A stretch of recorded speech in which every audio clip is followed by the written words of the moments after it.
ফরজ নামাজের সালাম ফিরানোর পর বলবা আল্লাহুম্মা আইন্নি আলা যিকরিকা ওয়া শুকরিকা ওয়া হুসনি ইবাদাতিক। ওলামা ছাড়া অন্য কে এই দোয়াটা পড়ছেন আজকে? একজন।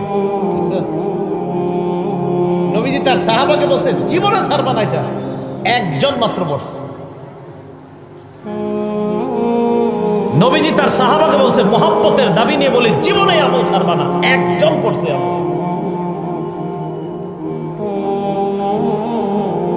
তুমি এই দোয়া করবা মুআজ, কোনদিন ফরজ নামাজের পর এই দোয়া ছাড়বা না। কি তুমি আল্লাহকে বলবা আল্লাহুম্মা আইন্নি আলা যিকরিকা, আল্লাহ আপনি আমাকে সাহায্য করেন যেন আমি আপনার বেশি বেশি জিকির করতে পারি। ওয়া শুকরিকা, আমাকে সাহায্য করেন যেন আমি আপনার বেশি কৃতজ্ঞতা প্রকাশ করতে পারি। ওয়া হুসনি ইবাদাতিক, আল্লাহ আপনি সাহায্য করেন যেন বেশি বেশি আপনার ভালো ইবাদত করতে পারি। কি সুন্দর দোয়া!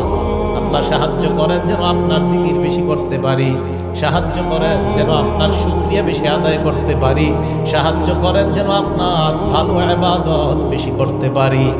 এই দোয়াটা সবাই শিখে নেবেন। নবীজি বলছে মুআজ আমি তোমাকে ভালোবাসি একবার, নবীজি আবার বললেন মুআজ আমি তোমাকে ভালোবাসি দুইবার।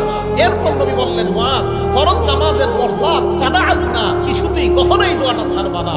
কি আল্লাহকে বলবা আল্লাহ আপনি আমাকে সাহায্য করেন আমি যেন আপনার জিকির বেশি করতে পারি, আল্লাহ আমি যেন আপনার কৃতজ্ঞতা বেশি আদায় করতে পারি, আমি যেন বেশি ইবাদত করতে পারি।